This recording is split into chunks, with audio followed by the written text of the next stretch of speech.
Have a blessed day po everyone, at narito na po tayo sa chapter 9 ng Book of Mark sa ating Bible study, at ito po ay pinamagatan kong ang tunay na pagsunod. So dito po sa ating keepers sa verse 7b, sabi dito, ito ang aking minamahal na anak, pakinggan ninyo siya.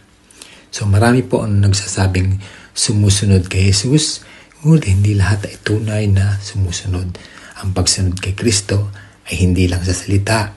Madali lang sabihin na ako'y tagasunod ni Jesus, ano po.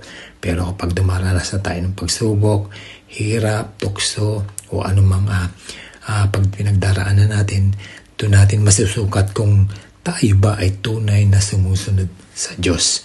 So dito po sa Mark chapter 9, ay may tatlong katanggihan ng tunay na pagsunod sa ating Panginoon. Number 1, ang tunay na pagsunod ay nagsisimula sa pakikinig. Sa verse 7b, ito ang aking minamahal na anak, pakinggan ninyo siya. So doon po sa bundok ng pagbabagong anyo ng Diyos, narinig ng mga alagad ang tinig ng Diyos. Ito ang aking minamahal na anak, pakinggan ninyo siya.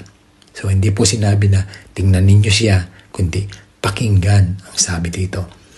So hindi tayo makakasunod kung hindi muna tayo marunong makinig. Iba po yung hearing sa listening. Ano po?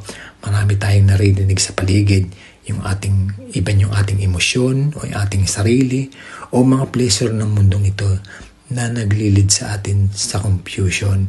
So magbabad po tayo sa salita ng Diyos, sa pananalangin, at makinig tayo sa tinig niya kung ano yung sinasabi ng salita o pag tayo po ay nananalangin. So, kanino po tayo mas madalas makinig? Sa tinig ng mundo, sa sarili, o sa tinig ng ating Diyos na si Jesus? Number 2 points po natin is, ang tunay na pagsunod ay pinatitibay ng ating pananampalataya. So, sa verse 24 po, sumagot agad ang ama ng bata, sumasampalataya ako, tulungan mo ang kakulangan ng aking pananampalataya. So pagkatapos po sa bundok, hinarap ni Jesus ang ama ng batang inaalihan ng masamang espiritu. So kahit may pagdududa siya, naniwala ang ama at gumaling ang kanyang anak. Sa pananampalataya po ay may kasama dapat tayong pagtitiwala kay Kristo. Kahit hindi pa natin nakikita kung ano magiging resulta nito. Ano po? So ganun din tayo. Minsan nanghihina ang ating pananampalataya. Pero kapag patuloy tayo ng titiwala sa Diyos, may ginagawa siyang himala sa ating buhay. Ano po?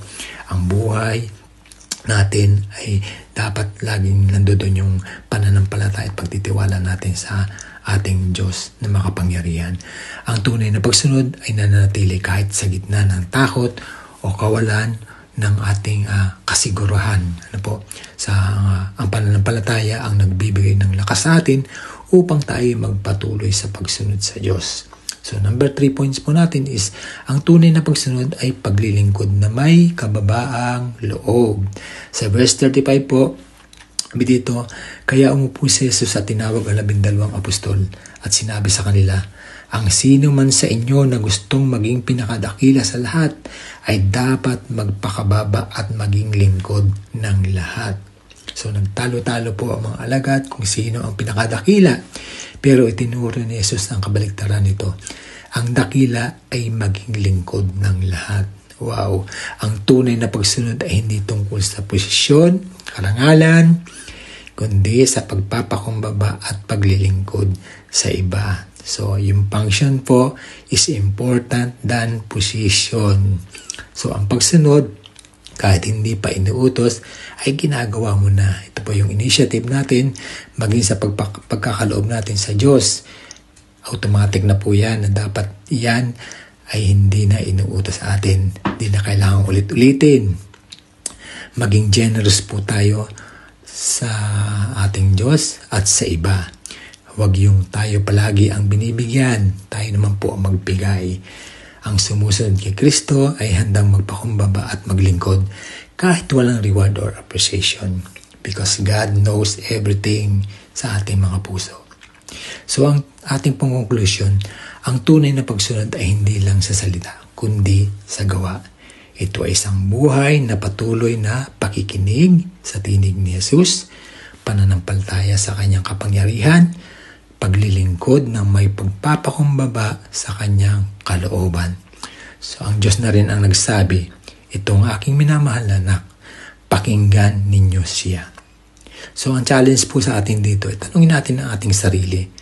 Ako ba talaga ay tunay na tagasunod ni Kristo? Nakikinig ba ako, nagtitiwala, at tapat na sumusunod sa Kanya araw-araw? So yun lang po. I hope na may matutuhan po tayong lahat. God bless po everyone.